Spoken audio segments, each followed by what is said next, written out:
Real quick, I am currently traveling. We're actually in Palm Springs right now. I'm here for Freedom Fest. And the internet, apparently in the entire area, at least for the one they use at this hotel, is down. So you have to forgive us for the poor connection today. I really apologize for that, folks. First off, let me jump into it.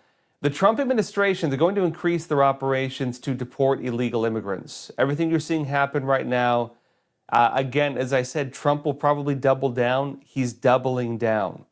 President Trump made these comments during a press event yesterday, and he said that ICE operations will be spreading to every major city in the United States. Watch.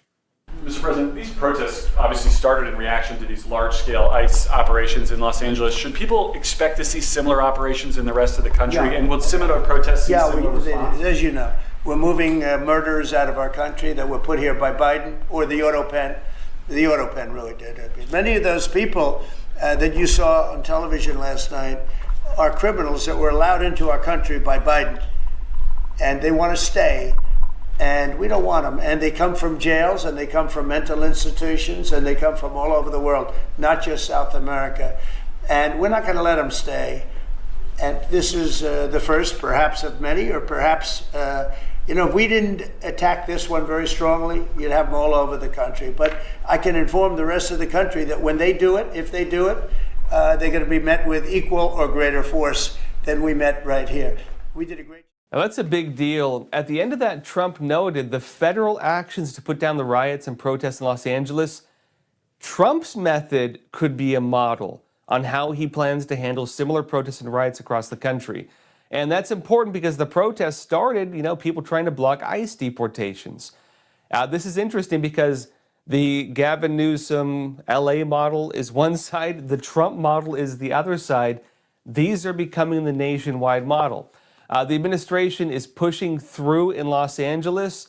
This could actually represent what's going to happen all over the country. And remember, on that point, they're still holding the raids. They're still doing it, the ICE raids. Now, on the point of deportations, Department of Homeland Security has stated their efforts to deport illegal immigrants is going to continue. And that's regardless of the riots. Even if the riots are going on, they're still going to do it. And they stated, quote, "We will not be deterred by rioters. ICE immigration enforcement will only ramp up. Federal law enforcement is working to protect citizens and safeguard American citizens from criminal illegal aliens." And the post then goes on to show mugshots of illegal immigrants, and it even lists their crimes. Now, this is important also because, again, as all of this is happening, you're seeing two sides to it. If you go on the streets, the protests, a lot of it is illegal immigrants. A lot of it is the children of illegal immigrants, or, that's and so on. But a lot of it, too, is just your normal professional protesters. The normal college kids you see going out all the time. It's those folks. But let me show you this. ICE said ICE Newark special agents arrested 8 illegal aliens as part of a suspected human smuggling ring investigation. They're all in ICE custody pending immigration proceedings, and they say avoid an ICE arrest by self-deporting now. Now, briefly on this, it should be noted, I did speak to some contacts, and most of the arrests taking place are not just regular people who are scooping out the streets. They're targeting criminals. So it's human traffickers, drug traffickers, that kind of stuff, for the most part. Some people are getting swept up in it, but for the most part, that's what it is. Now, that post, though, they link to an ICE website dedicated to self-deportations. And this is important because while they may be going after criminal aliens right now, it's going to be any illegal immigrant eventually. ICE says this on their page for self-deportations. They're saying if you're in the U.S. for any period of time, an hour, a month, or 50 years, without being admitted or paroled, or for any length of time after your authorized period of stay expires, you are illegally present. And so that answers the question, hey, this person's been here for 20 years. Aren't they okay? The answer here, according to ICE, is no. And they're saying if you're illegally present in the U.S., you can leave at any time. You don't have to wait for ICE officials to find, arrest, detain, and remove you. It says you can plan and organize your affairs. If ICE officials arrest you, there's no going back. And they say you may not have time to get your affairs in order, gather your belongings, or even say goodbye to the people you care about. Pretty big deal, of course, because a lot of people, if they've been here like 20 years, 50 years, there's a good chance you own things and there's a good chance you have family here. They're saying, look, self-deport or you're probably never going to see them in this country again because you can't come back. There are also some people taking that route already. Among them, a pretty big figure, TikTok personality Kabi Lame. He's a Senegalese Italian influencer, more than 162 million followers. He was here in the United States on a temporary visa, not for a long time. He's been here since April 30th. Overstayed his visa. He was briefly detained by ICE, and he has since self-deported. So even a pretty big figure has now decided to self-deport, notably after being detained. Now, back to what's happening in Los Angeles, though. Customs and Border Protection, CBP, they published a video, and they're showing the protests in Los Angeles. And it raised the point of people raising foreign flags. They're waving Mexican flags, they're waving Gaza flags, they're waving others. And CBP declared, quote, flying a foreign flag while laying waste to American streets. This is everything wrong with the riots in LA. And interestingly, I've seen some people mention this. The foreign flags are bad optics. The foreign flags are making it look like these are illegal aliens and they're trashing the United States to the point where there were people handing out American flags to make it not look so bad the other day. Now, like on that point, Trump spoke with U.S. troops at Fort Bragg yesterday, and Trump declared when things are done in Los Angeles, he said the only flag that will be waving over Los Angeles is the American flag. Watch this. If we didn't do this, Los Angeles would burn. It would be burning to the ground right now, just like the houses burned to the ground just a few months ago. And the only flag that will wave triumphant over the streets of Los Angeles is the American flag. So help me God. The American flag is the one that's going to wave triumphantly over the streets. Now, on a related point, California Governor Gavin Newsom, he is moving to sue President Donald Trump for deploying the National Guard without state approval. Governor Gavin Newsom then ordered a removal of the National Guard from the mission to protect Los Angeles amid the protests and riots. And now guess what? Well, a federal judge has blocked Gavin Newsom's order to pull back the National Guard. Let me show you this, and then I'll talk a little bit about the legalities with this. CNN said a federal judge in San Francisco declined on Tuesday California's request to immediately block the Trump administration from using Marines and members of the state's National Guard to enforce laws in the state, including by assisting federal officials with immigration enforcement. That's actually not totally true. I'll explain the legalities in a sec. But it says senior U.S. Judge Charles R. Breyer instead scheduled a hearing for 1:30 p.m. Thursday over a request from the state for a temporary restraining order that would bar officials from directing the service members to assist with certain law enforcement activities. And it says as well, attorneys for the state had asked the judge earlier Tuesday to swiftly issue the order without receiving a response from the Trump administration. But it says the judge has asked both sides to submit more written arguments in the case. This is ahead of the hearing that's going to happen later this week. Again, tomorrow, right? I can tell you right now, folks, there's a lot of misrepresentation going on with the law. There's Title 32 and there's Title 10. Title 32 is the one where you can't bypass the local governor to deploy the National Guard. Title 10 is the one that allows the President of the United States to deploy the National Guard without the governor, but only to protect federal agents and federal buildings, right?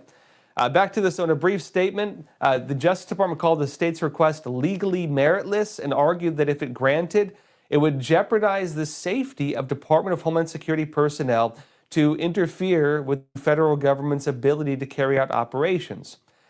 In other words, what's happening? Title 10. Trump has the authority to deploy the National Guard not for law enforcement. That's the title. That'd be Title 32. Title 10, he can deploy them to protect federal agents and government buildings, which means also if federal agents like ICE go and arrest people, that's going to be an issue because, well, the military can go with them. Now, on this point, Trump also commented on this. He talked about his decisions to deploy the National Guard while bypassing Gavin Newsom. This is what Trump said on it. Watch. You have to remember, I've been here before, and I went right by every rule, and I waited for governors to say, send in the National Guard. They wouldn't do it. They wouldn't do it, and they just wouldn't do it. It kept going on and on, got worse and worse. And in Minneapolis, that city was burning down 7 days, and I said, I don't care. The governor, who's a governor that just happened to be running for vice president, a total, you talk about an incompetent governor, he's an incompetent person, that he was picked. Well, I was actually very happy he was picked for other reasons. But this guy wouldn't call the National Guard. And we ultimately just sent in the National Guard. We stopped it. But that was after 7 days. And I said to myself, if that stuff happens again, we've got to make faster decisions because they don't want to do it. The radical left, it's usually radical left, and it's usually governors that are Democrat, and they don't want to call them in. They don't want to save lives. They don't want to save property. They don't want to call them in. I don't know what it is. We sent them in. So as of now, the National Guard will remain on the streets of Los Angeles, at least until Thursday. We'll see what happens. And they're also now joined by U.S. Marines. A U.S. Northern Command also issued a release on this, and they stated, quote, U.S. Northern Command has activated the Marine Infantry Battalion that was placed in an alert status over the weekend. Approximately 700 Marines with 2nd Battalion, 7th Marines, 1st Marine Division will seamlessly integrate with the Title X forces under Task Force 51 who are protecting federal personnel and federal property in the greater Los Angeles area. Again, they note Title X. Title X does not allow them to act as law enforcement, but it does allow them to protect federal buildings and federal personnel. They say this is well updated as of today, June 9th, 2025, yesterday. There are approximately 1,700 soldiers from the 79th Infantry Brigade Combat Team, a California National Guard unit, and a Title X status in the greater Los Angeles area. Again, Title X. That's the important division here. I don't see the ability of a judge to block that unless you're doing it politically because Title X does give that authority. Meanwhile, there's a big partisan debate now growing over whether or not the protests and riots in LA are violent. Are they violent? Well, I'll show you both sides of what people are saying after we come back from a quick break. And if you're enjoying this video, don't forget to hit the like button, subscribe to our channel. Experts agree. One of the best ways to protect against financial uncertainty is to diversify your portfolio. Learn how physical gold and silver can secure your retirement funds from today's economic challenges. With a gold IRA from American Hartford Gold, you can safeguard your wealth with no penalties or taxes when you transfer your current qualifying retirement accounts. Call now and our precious metals specialists will send you a free information kit, no cost or obligation. American Hartford Gold, a trusted industry leader with an A+ from the Better Business Bureau, has a 5-star rating from thousands of happy clients. Whether you are getting physical precious metals in a gold IRA or delivered to your doorstep, we offer only the highest quality gold and silver. For your peace of mind, we also offer a no-fee buyback commitment, a low price guarantee, along with free shipping and free insurance. So don't wait. Call the number on your screen today and secure your financial future.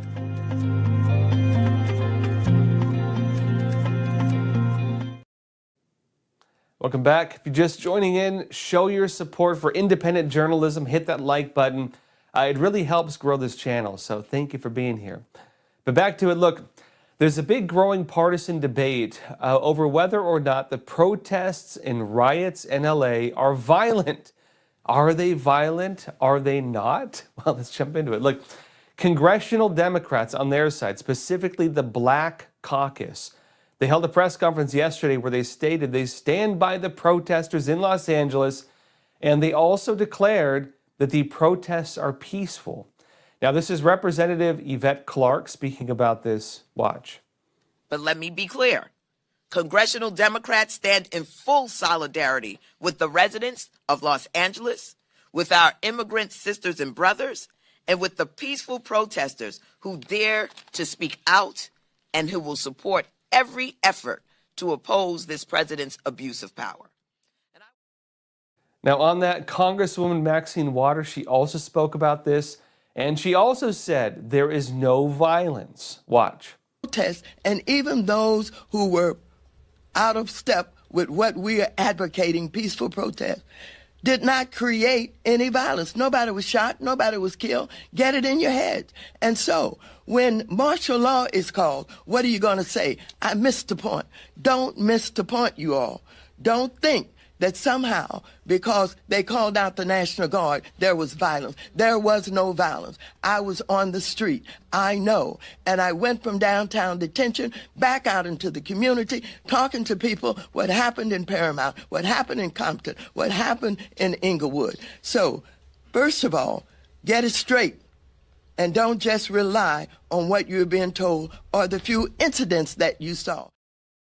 Now, not everybody agrees that there was no violence. This is House Speaker Mike Johnson, his response when he was asked about Representative Waters' statements. Watch.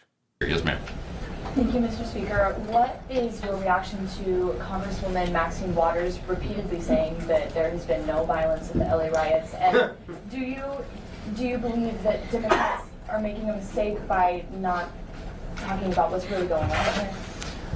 Clearly, the Democrats are making a mistake by taking the wrong side here, and I'm just going to, in my southern gentlemanly way, say bless her heart to Maxine Waters. I don't even know how to comment on Maxine Waters anymore. It's madness. I'm going to be charitable and leave it right there. Yes, sir. Now, look, that response basically sums it up for Republicans. But it's not just Republicans, again, calling this out. Even Democrats, some of them are responding to this. Senator John Fetterman from Pennsylvania, he even issued a statement and he condemned the violence. Here's what he wrote. He said, quote, "I unapologetically stand for free speech, peaceful demonstrations, and immigration.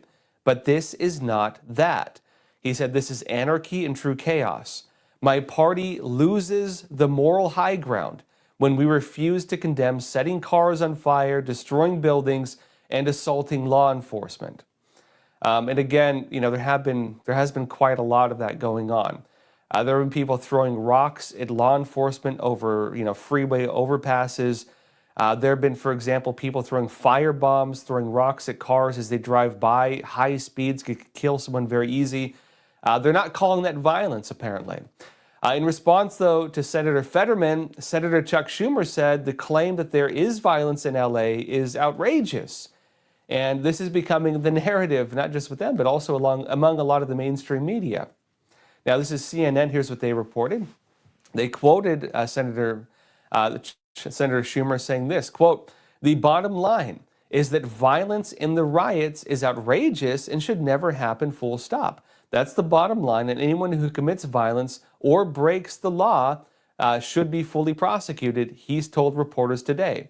And then he adds, having said that, Donald Trump bringing American troops and American Marines is against American citizens, is not only provocative, it's not only dangerous, it really threatens the bedrock of our democracy. Our democracy, right? Further, and they state this, progressive firebrand Representative Alexandria Ocasio-Cortez also responded to Fetterman's criticism, and here's what she had to say. She said, quote, "I think we should absolutely condemn the violence of ripping apart families, of ICE breaking the law, of them going into elementary schools and churches and raiding workplaces," she told CNN. Counter argument to that, ICE is currently only going after criminal aliens, mostly just human traffickers, drug traffickers. In fact, the big ICE raid they have, the big ICE raid that started all of this, the protests where you had Democrat groups, sitting out front blocking it, that was actually a cartel-connected human trafficking operation they were raiding. But back to this, though. Los Angeles Mayor Karen Bass issued a statement saying, quote, "This morning I've been in touch with business leaders and faith leaders about coming together as a city to restore and repair downtown. This will be a major moment of unity for our city. Stay tuned, Los Angeles." And some people questioned that statement. Why would you need to rebuild? Why would you have to rebuild downtown if the protests were peaceful? Riddle me this. Good question, right? We will see. I was actually downtown. There was a huge amount of graffiti. Everything's covered in graffiti. There were protesters smashing, windows and stuff like that, and a lot of looting going on. There was a lot of that going on. Also, a lot of arson. The arson was mainly vehicles. The White House, though, they also issued their own counter-argument to all of this, and they said, while Los Angeles burns, officers ambushed city in chaos. Kamala Harris, Gavin Newsom, Maxine Waters called the riots an insurrection. Trump's been calling it insurrection. He said they're calling this peaceful. These leftists don't care about your safety. They side with the mobs. And they add, President Trump stands for law and order and will crush the chaos. Here's the video. Watch. The reality is we see peaceful protests launching in Los Angeles. Put your hands off these poor people just trying to live their lives, man. Trying to live their lives. The vast majority of protesters and demonstrators are peaceful. Turn what is just a bunch of people having fun watching cars burn.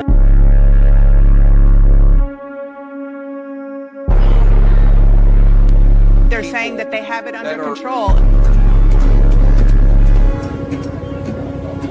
Things are under control. Peaceful protests are taking place.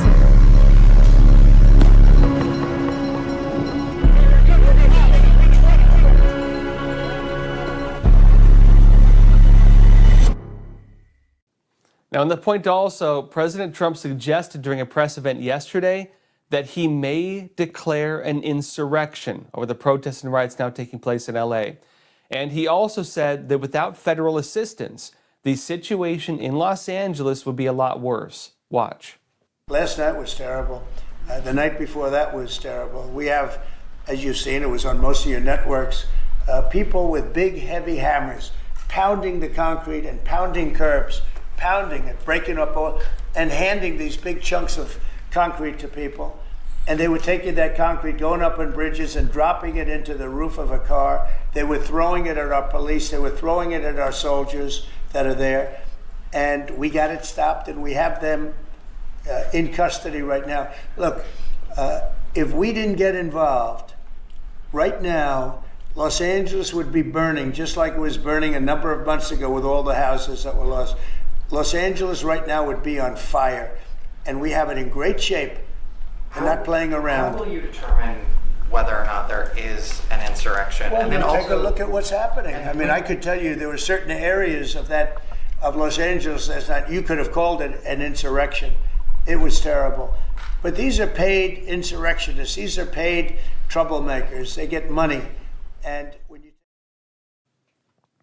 Now, on that point, there's also been a lot of videos of rioters attacking law enforcement and others using large rocks and other objects. I mean, breaking apart like cement, taking big blocks of like stone and so on. Rioters are throwing stones off of a freeway overpass at police vehicles, including while they were driving. They were also throwing rocks like that at police officers. One officer was actually hit with a rock in the head. Luckily, he had a helmet on, probably saved his life. Additional videos show it's not just one or two people, it's a large number of the protesters and rioters doing this. It's a lot of them. And among the latest videos published was from Customs Border Protection. Watch.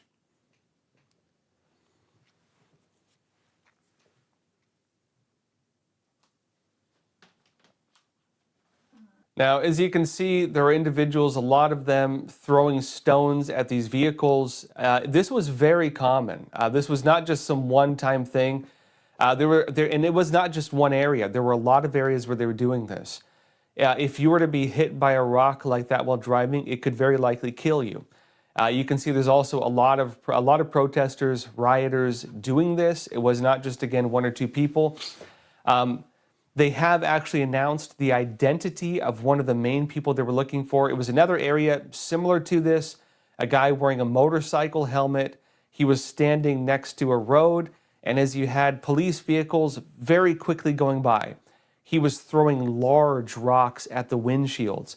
And of course, you got to think even if you're just throwing a rock, you could kill someone like that, let alone a vehicle moving at high speeds hitting it.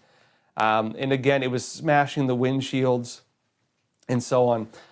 They have declared the identity of that person. I have not seen an arrest yet, but we will see.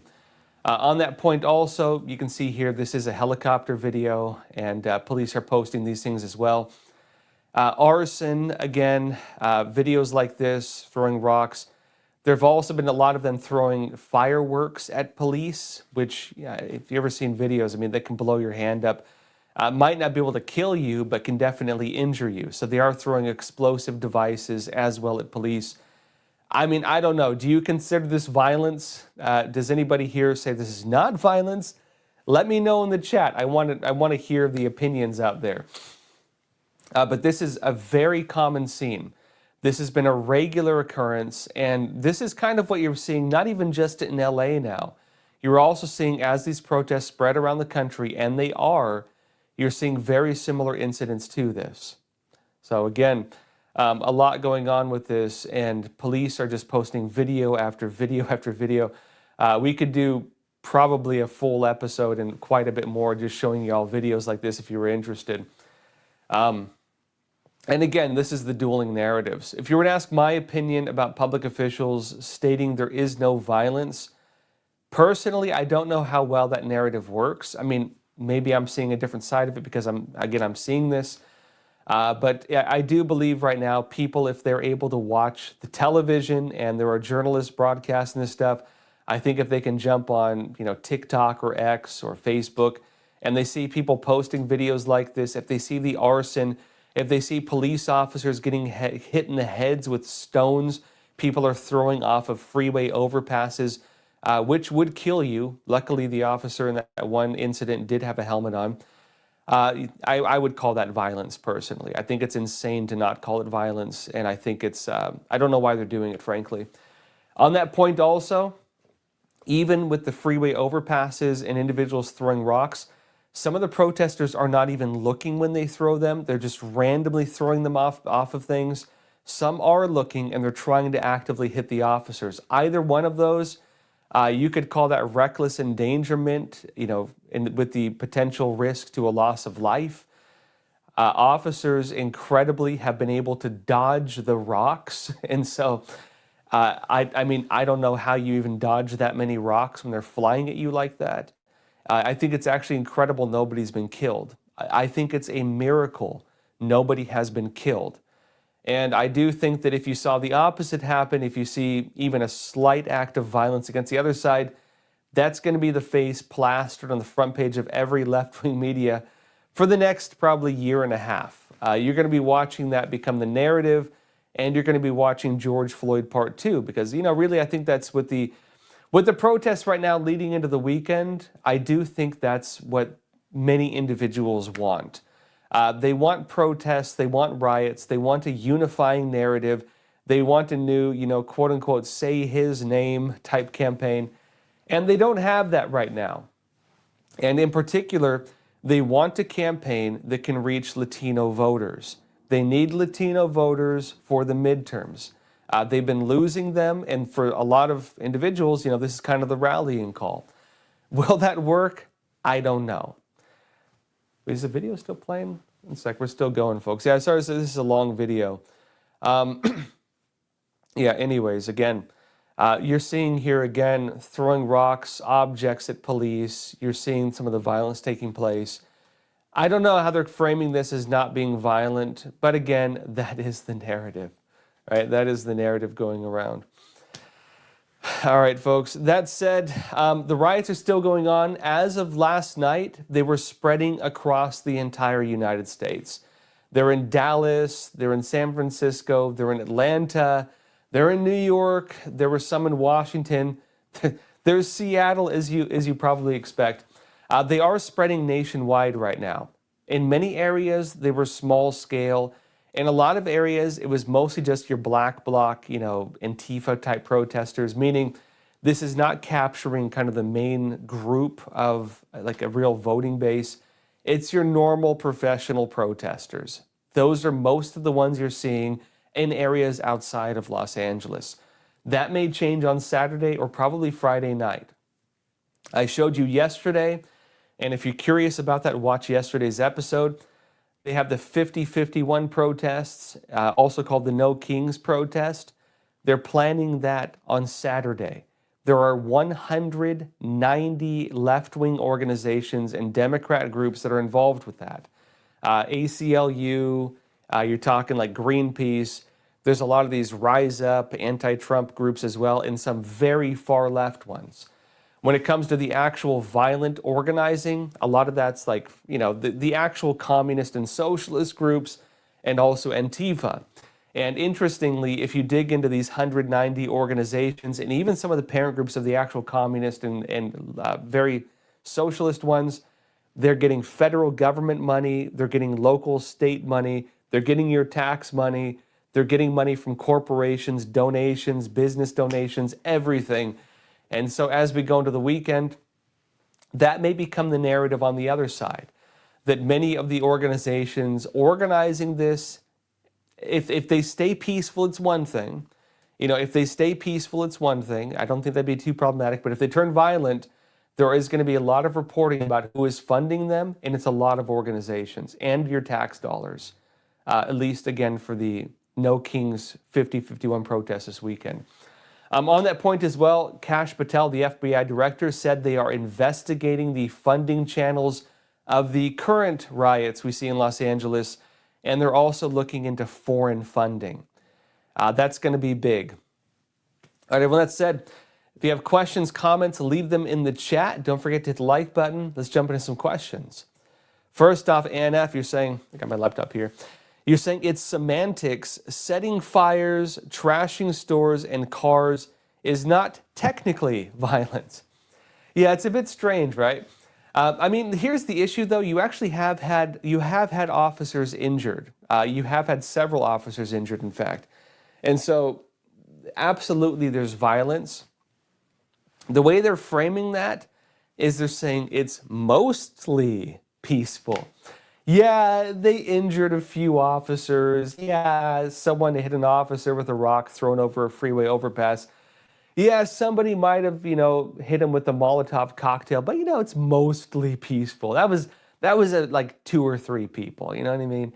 That's the narrative. There have been a lot of other videos going around.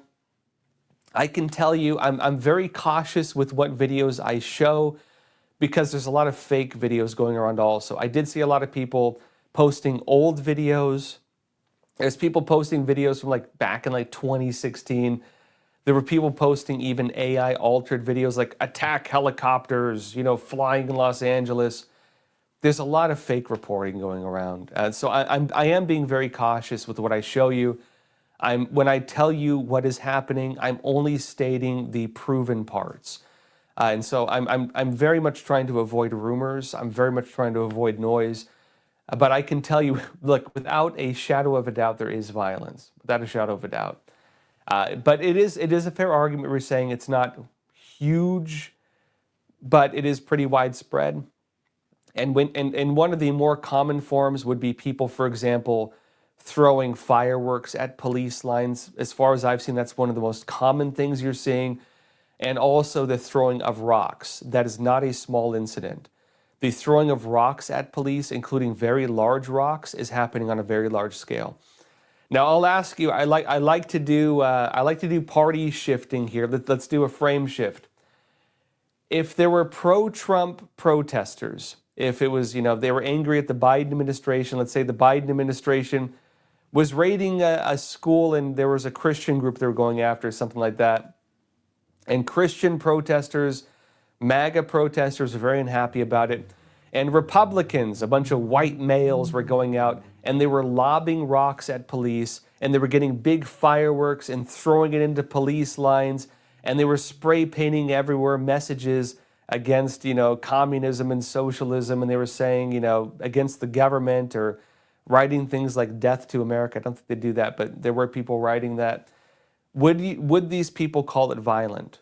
Do you think the media would call it violent? Do you think the same public officials saying there's no violence, do you think they would call it violent then? You tell me.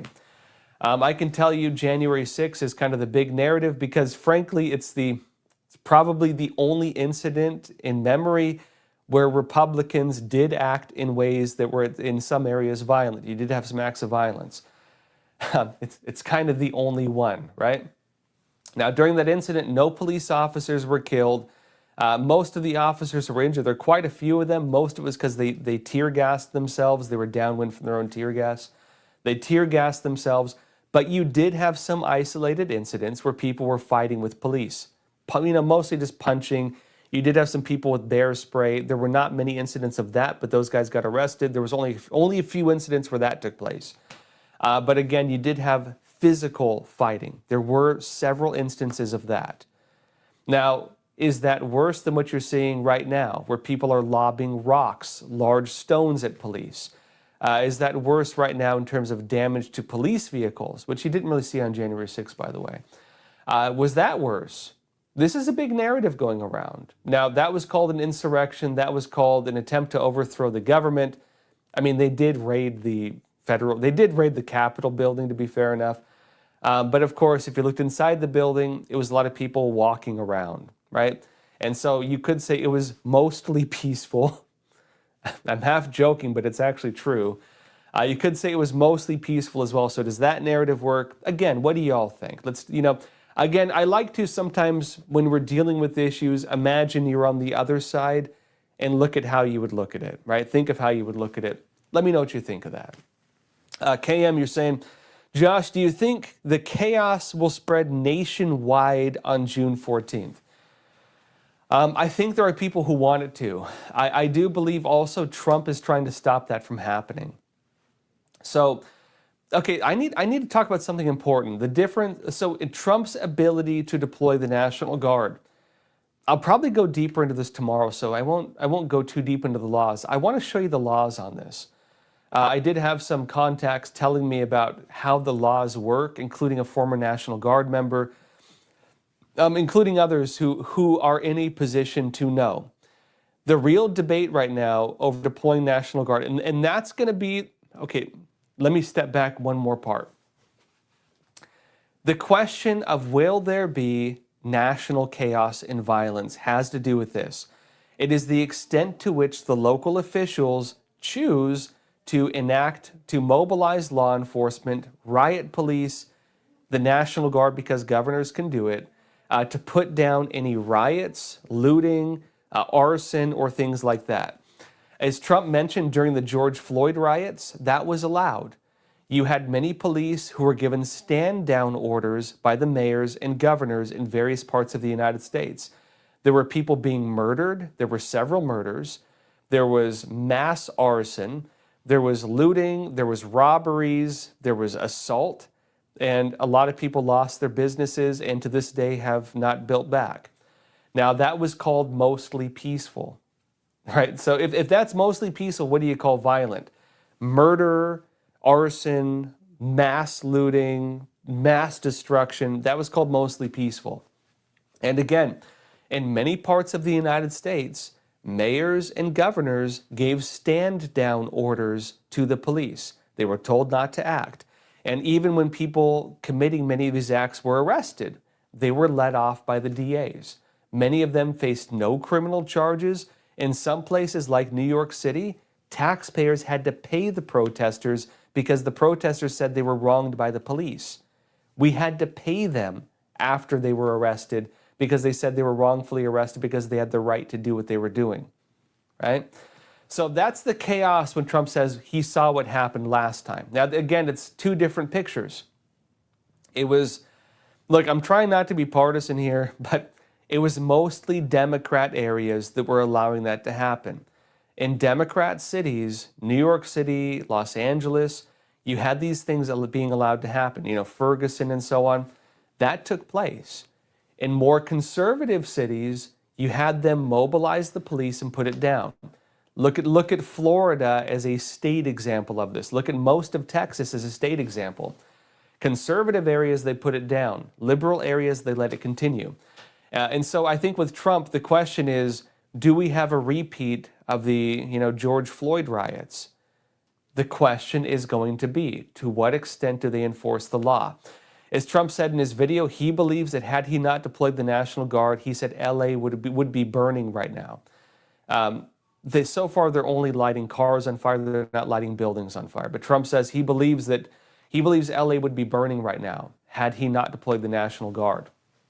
And here's the big picture with that. The police were limited. I can tell you what I saw personally because I was out there twice now. I was out there late night. I watched the arson take place. I showed it to you on video, in fact, some of it. What was happening was this. You had the protesters carrying out acts in different areas, right? Let's say, for example, they want to riot at a federal building. They want to riot at the court building, which was one of the main focuses. They're destroying stuff. They're spray painting. They're having scuffles with police. They're throwing fireworks at police, throwing rocks at police. What's happening? Well, the police, in terms of riot control, they'll have to get in a line and they'll have to do targeted arrests, especially when dealing with crowds. They'll go out, they'll grab the person if they're throwing rocks, grab them, arrest them, bring them back, and then form a line, block the people. They can only do that if they're not overwhelmed. If police get overwhelmed, they have to flee. Their lives are in danger at that point, and they basically can't do that. If police get overwhelmed, their operations are limited. They can't protect the buildings, they can't protect each other, and there were a lot of videos of that going around. When police were, having their cars destroyed on the freeways, they had to abandon the vehicles in many cases. They had to abandon the vehicles, leave them on the roads. I saw it when I was on the ground personally. The police car, many excuse me, many damaged police cars were still there actually as of late night that day. And so what was happening was this. The rioters were intentionally dividing the police forces so they could thin out their numbers. That was the real reason they were doing arson.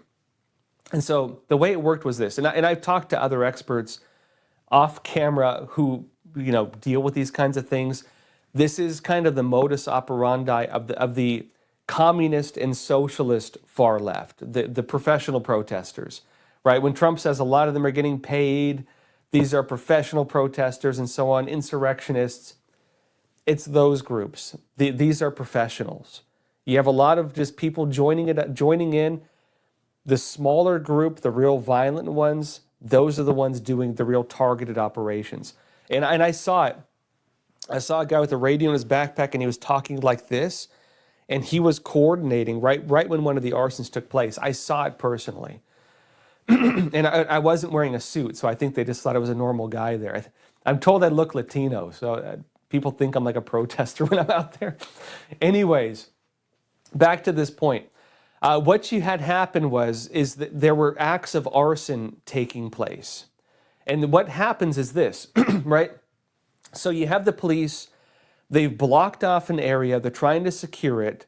Then what happens? Somebody sets a car on fire outside the perimeter. What happens? Well, you need to put the fire out, right? Obviously. So you're dealing with a riot. So you send, of course, the normal response to a fire. What is that? Excuse me. Normal response to a fire. You send a fire truck, right, to put it out, and you send an ambulance in case someone is injured. But because it's a riot, you have to have a police escort. And because it's a riot, you need to have police with riot gear to secure the area so that the fire department and the medical response teams don't get assaulted. You need to protect them. So they have to I showed you in one of the videos when I was there when a car was set on fire and we watched the police come in, what happened?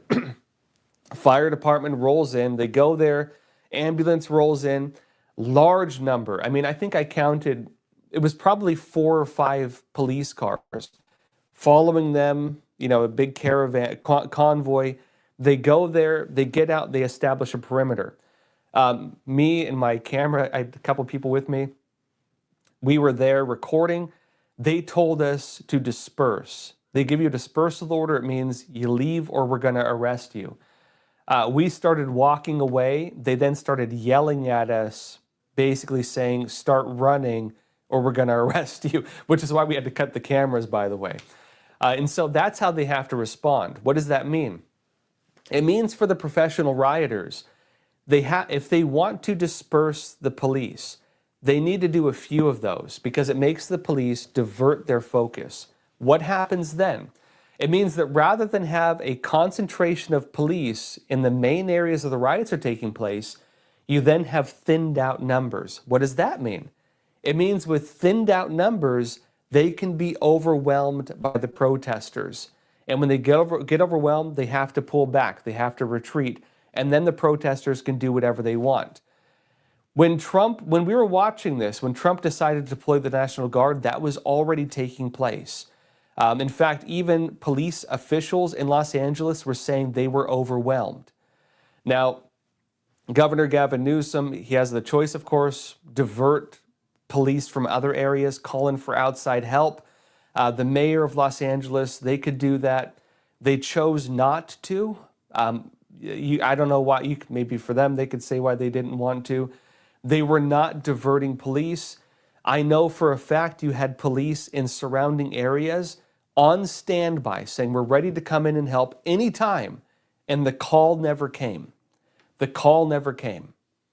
Now, part of the argument could be, well, if the riots spread, right? This is being fair. This is one of the counter arguments. If the riots spread, you need to make sure the police are in other areas, other counties, nearby areas, so they can respond to their own emergencies. So that would be one argument for it. But that, of course, the call never came, didn't happen. So when Trump deploys the National Guard, what he's doing is protecting the main targets, the federal buildings, and also the main targets who are the ICE agents. Remember, these are anti-ICE protests. They're trying to go after the ICE agents. If this were allowed to continue, what would happen? It would mean that anytime ICE tries to arrest somebody, and you had activist groups doing active reporting on the locations of ICE. So they were targeting ICE and they were reporting their locations. Something which is against the law, by the way, but it was being allowed to happen until recently. They actually did go after one of the people doing it. But what that meant was the rioters and protesters and the organized groups, anytime ICE wanted to carry out an operation, they'd send protesters there, they'd block them, they'd overwhelm them, and they'd prevent ICE from doing their jobs. Now, normally you'd have police protecting them, guarding them, making sure they could do their jobs. Because of sanctuary city laws, they're forbidden to do that. And so the government in California was not allowing that to happen, right? And so ICE was in danger. At that point, you're left with two choices. Cancel all deportations, cancel all ICE operations, or send the National Guard in. Those were Trump's two choices. And Trump said, rather than, saying, okay, no more borders, no more deportations, game over, you all win, Trump sent in the National Guard. Now, when you send in the National Guard or the military, there's a very important definition. I'm sorry I'm going long on this, but I want to explain it. When you send the National Guard or military in, there's a very important definition when it comes to law. There are two different laws, Title 32 and Title 10. Title 32 is where you need the governor's approval for this. But that's when you have, again, military basically engaging in the acts of law enforcement. That's when they can act as police, they can carry out arrests, that kind of stuff.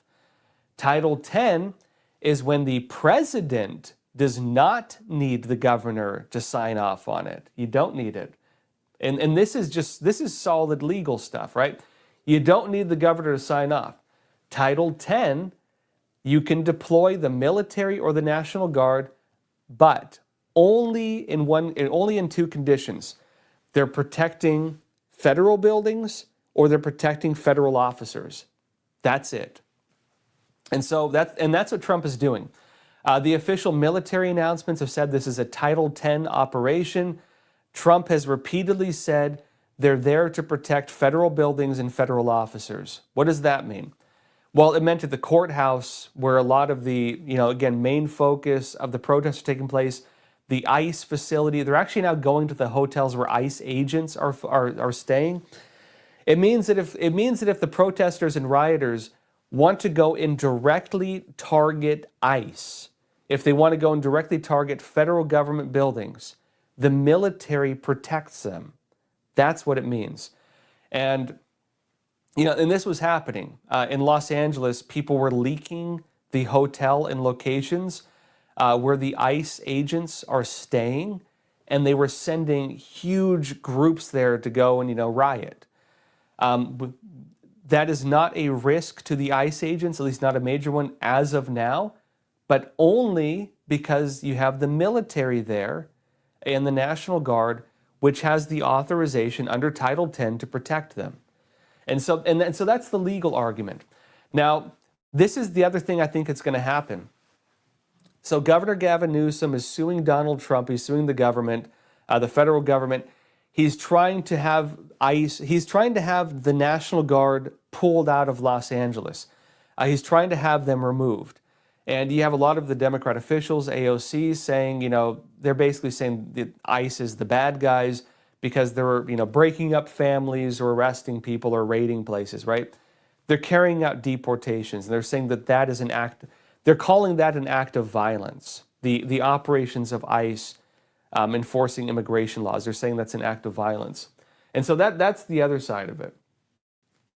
But when it comes to the actual legal case right now, the judge is going to look at, well, what is the legality of the operations? Title 32, Title 10, that's a legality.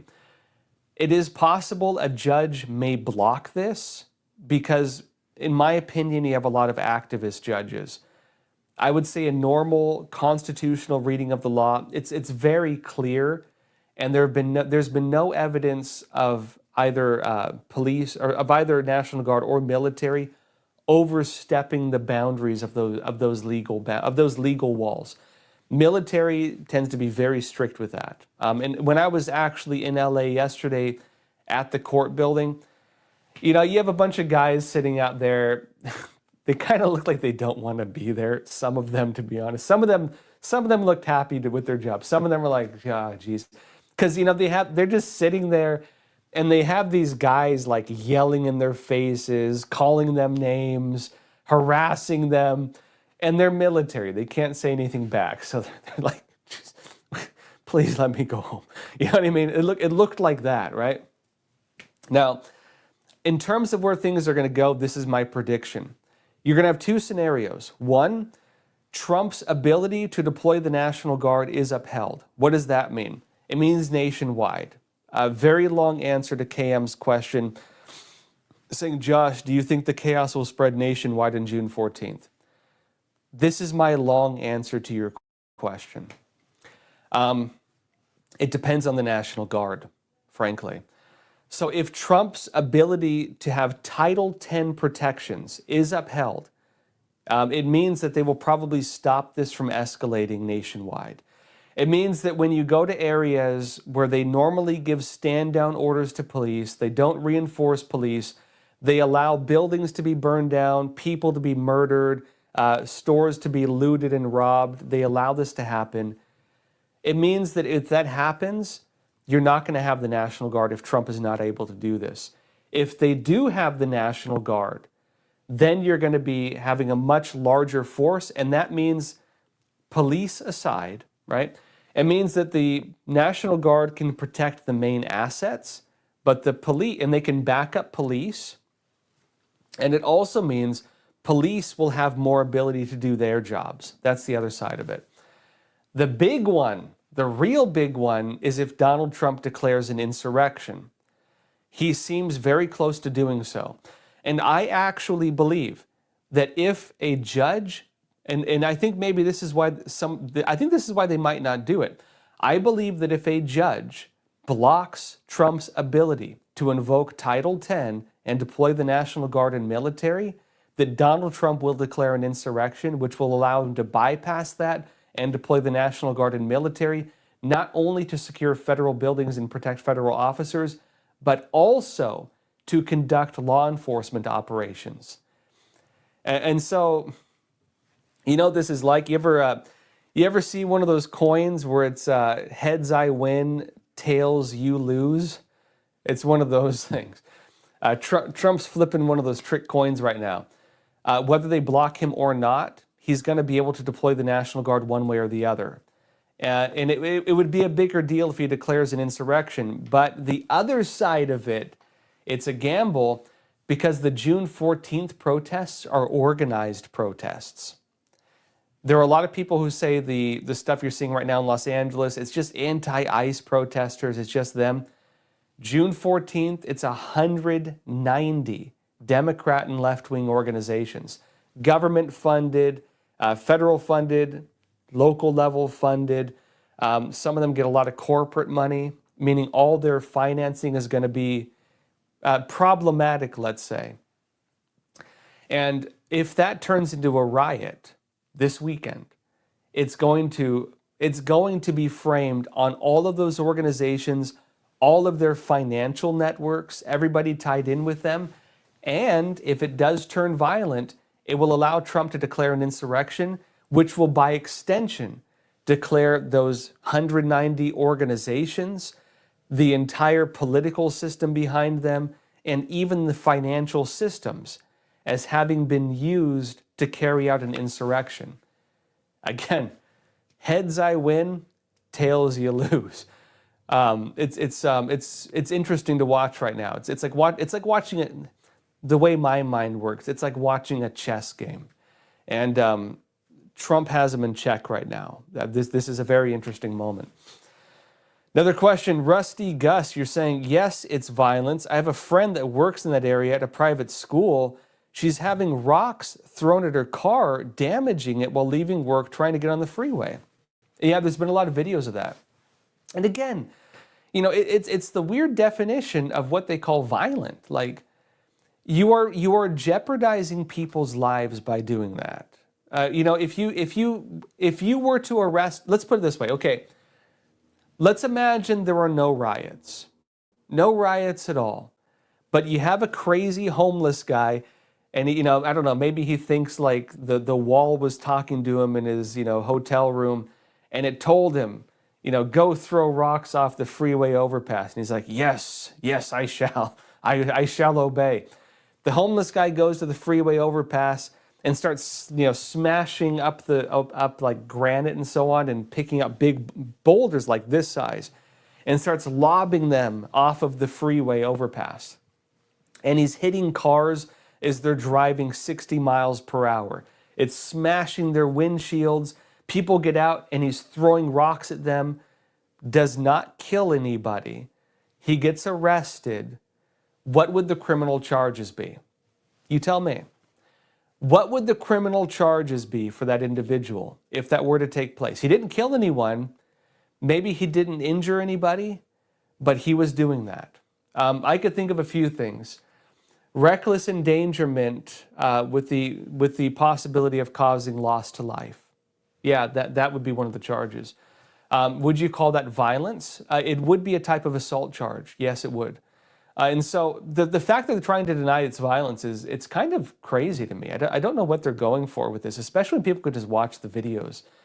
I really wonder if this is a winning proposition in terms of the narrative. I don't think it's a good narrative. I think it's a losing narrative, especially when people these days, I would have a hard time imagining that nobody has seen any of these videos right now. Unless they want to be dishonest with themselves and try to say, well, that's not violence.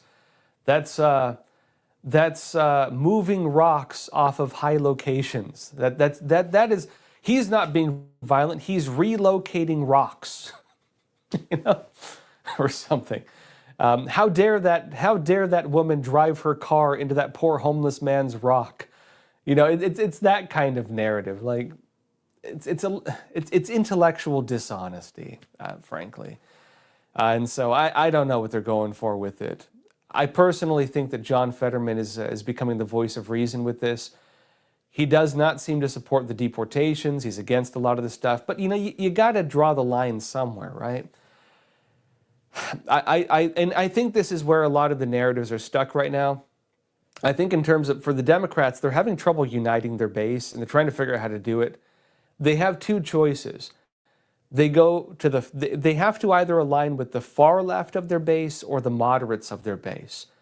You have a lot of moderates who say, I didn't leave the Democrat Party, the Democratic Party left me. I think John Fetterman is the voice that could probably recapture some of those people. I think if they go to the middle, they'll probably recapture. I would actually imagine they would recapture a lot of the voters. But that would mean that they probably lose the extreme left, the very far left, like socialist communist factions. And I would also argue those extreme left ones, they're making them look bad. I don't think this is good optics. In case in point, I can almost guarantee you, I will guarantee you, come midterm elections, the videos of these riots are going to be part of the campaign ads for Republicans. I guarantee you. I would bet money on this. Republicans are going to use videos of these riots in their political campaigns. 100% undoubtedly guaranteed. Why are they going to use videos of these riots in political campaigns? It's because it makes the other side look bad. That's why. And so I don't know what they're going for with it, to be honest. I think actually what they really wanted, they want an incident to unite the Latino vote base because they want to win them back. But even based on polling, a lot of them don't support this stuff. Look at polling on mass deportations. A lot of Latino voters support it. When Trump was campaigning, he was calling for mass deportations and he won the Latino vote. So I don't know if this is the hill to die on. I don't think this is a good issue to die on for him, personally. Let's see, Thorpe, you're saying, I think given the narrative, we'd have a Tiananmen Square incident, right? Yeah, serious, right? And I mean, to be fair, that is the other risk. I think what a lot of the rioters and protesters also want is they want counter protests. They want your, Proud Boy type guys to go out there. They want Republicans to go out and punch people. They want people holding banners, calling them names, or using racist slogans. They want that. That's not happening, actually. Excuse me. I found it very interesting. When I was out covering some of this stuff, I did not see any counter-protesters. I think at this point, interestingly enough, this is only a shift you saw happen under the Biden administration. After January 6th, a lot of Republican and MAGA supporters said, that's it, I'm not protesting. And they kind of stopped. That means when you have big incidents take place, it's mostly one-sided. There's not a counter-protest. And that means basically it's the protesters against the police, and that makes them look bad. It makes the protesters look bad.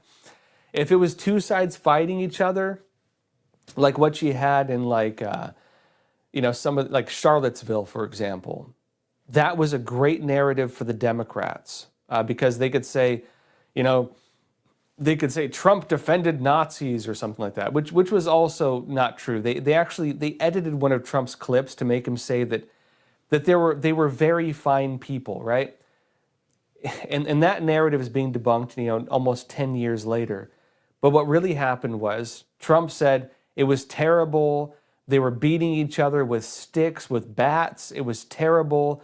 And he said that, there were bad people on both sides, horrible people. But, there were also people there on both sides who were there for good reasons. There were very fine people on both sides because the main protest, which got overrun by, Antifa and then like actual neo-Nazi groups, the main protest was people protesting against the Confederate statue and protesting to protect the Confederate statue. And then that protest was overwhelmed by the extremes. Trump, during that riot, condemned the extremes, right?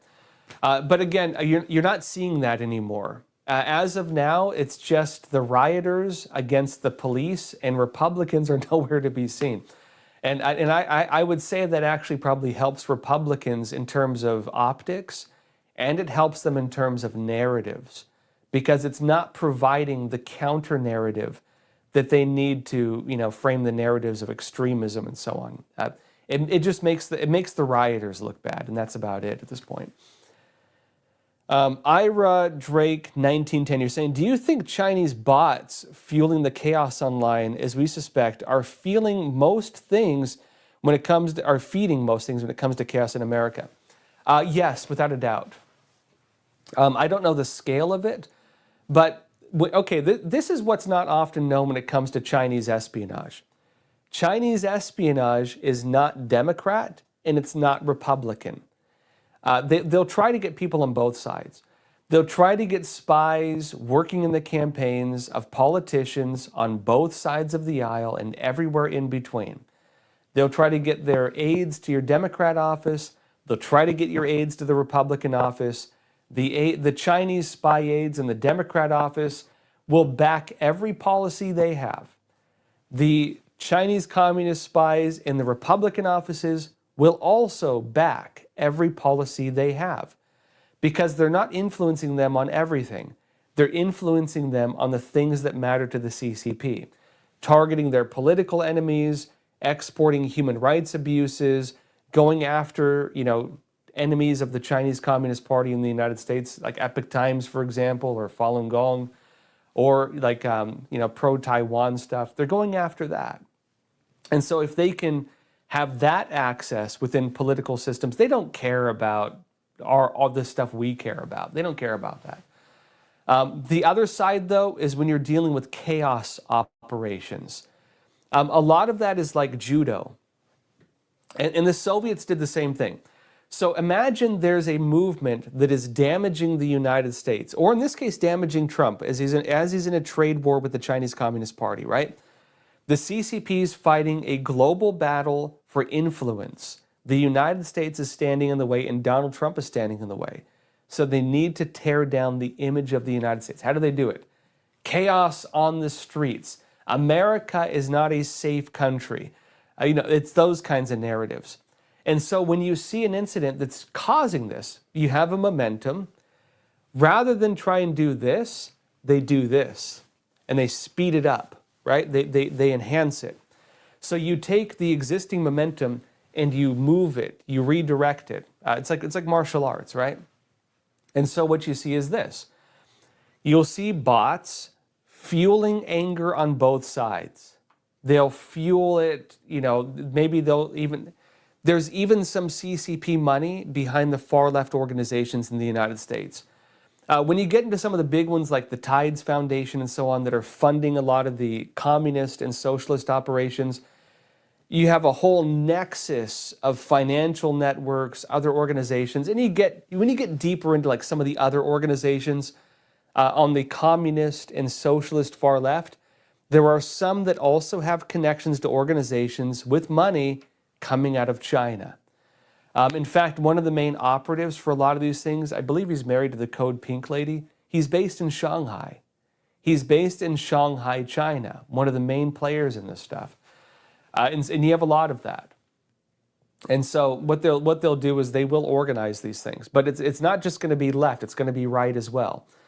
And they'll also just post fake things on the internet, as you mentioned, bots. They'll, for example, post AI videos on the internet. They'll post old videos and say, oh my gosh, did you just see what the police did? And they'll post a video of maybe a police officer assaulting somebody, doing something terrible. And it did not happen with these riots, but they'll say it did. And they'll use that to fuel anger because they want the American people to be enraged because that's what gets you out on the streets. They want that. Even Russian disinformation, there's the Internet Research Agency they have. I've seen videos, not targeted at the United States, but other countries. They'll have guys dress in military uniforms of like, excuse me. They'll have guys dress in like military uniforms of rival nations, and they'll make them say things or do things that maybe are not incriminating, but that make them look like bad guys. And so I'd watch out for that too. I'd watch for example, like people dressed like National Guard on TikTok or whatever, claiming to be with the National Guard and then saying things that are not true or making controversial statements. I would actually wonder if some of that would be bots or spy operations. There's a lot of this stuff going on. And back to the point, when I show you videos on this show, excuse me. Sorry, I've been talking for a while. When I show you videos on this show, I will try to vet everything. You'll notice, at least when I deal with incidents like this, the riots, I'm showing you basically two things. I'm showing you official footage, or I'm showing you footage that I recorded by myself on the ground. I'm not showing you rumor footage. I'm avoiding that because I don't know if it's real or not. I'm very careful with this stuff, especially with wars and especially with contentious incidents. This is a big caution of mine. So I will make an effort to stay out of rumors and stick to the facts and avoid the Chinese bots and other disinformation operations because I do know there's a lot of them going on. All right, everyone, that said, let me know what you think. I want to hear your thoughts. Do you think these riots are violent? Do you think it counts as violence if you're lighting cars on fire or throwing fireworks at police or throwing rocks at vehicles? Does that qualify as violence? I don't know. Where do you stand on this? Do you think the the ICE operations should be protected, or do you think that that Gavin Newsom is right by having sanctuary city laws to prevent police from assisting them? Do you think that's right? I want to know your opinions. So let me know in the comments. That said, I apologize for some of the technical difficulties we had today. It's one of the challenges I have being on the road. I try to do a lot of on-the-ground reporting. As many of you who've watched this show for a while know, I try to get out on the ground. I don't like being a desktop journalist. I try to get out. I like to see things with my own two eyes. On that point, right now I'm in Palm Springs. I'm at Freedom Fest. I'm going to be speaking here. If anyone's here, come to the speech. And again, I'll be traveling around a lot going forward, again, as always. That said, please give us your support. Hit the like button, leave a comment. It does help us. Share this video. That said, join me again tomorrow, 10:30 a.m. Eastern Time. And as always, please take care of yourselves, stay informed, and stay free. Thank you.